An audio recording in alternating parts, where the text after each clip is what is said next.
Hello guys, আসসালামু আলাইকুম। তোমাদের মাহি আপার ব্লগে তোমাদের সবাইকে স্বাগতম। তো দেখতেই পাচ্ছ সকাল সকাল আমি বের হয়ে গেছি। ফার্স্টে গেছিলাম আইবাদ বান্ধবীদের সাথে। সো রাশিতে এসেছি পুরাতন ফ্রেন্ড সার্কেল, পুরাতন বান্ধবীদের সাথে দেখা করব না তা কি হয়।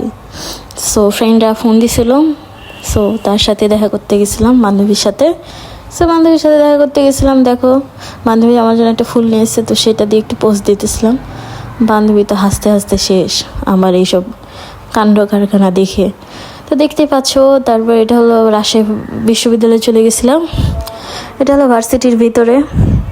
ভাবছিলাম সকাল সকাল কালাই রুটি খাবো গাইস, বাট কালাই রুটি খাওয়া হলো না। তাই আশেপাশের এলাকাটা ঘুরে দেখতেছিলাম আমি আর আমার বান্ধবী। আর আমার ফ্রেন্ড অনেক ক্যামেরা শাই পারসন, এই কারণে আমি তাকে ব্লগে নিতে পারিনি, বাট আমার ভিডিওগুলো সে করে দিছে।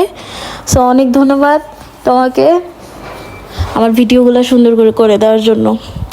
তো তারপর দেখতেই পাচ্ছ আমি একটু ভিডিওস নিতেছিলাম।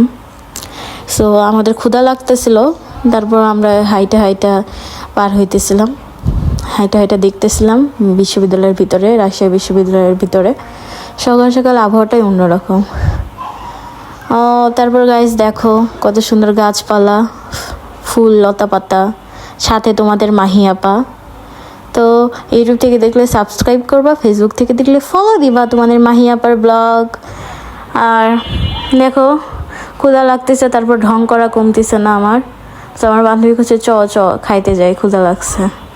তো আমিও বললাম যে আচ্ছা চল। তো আমি হাঁটতেছিলাম, হাইটা হাইটা চলে গেলাম হলো মহিলা কলেজের সামনে খিচুড়ি খাইতে। ওখানকার খিচুড়ি বলে অনেক ভালো, আমার বান্ধবী বলছে। সো বসে আছি, দেখতেই পাচ্ছ এটা হলো পুরো ভিউ রেস্টুরেন্টের।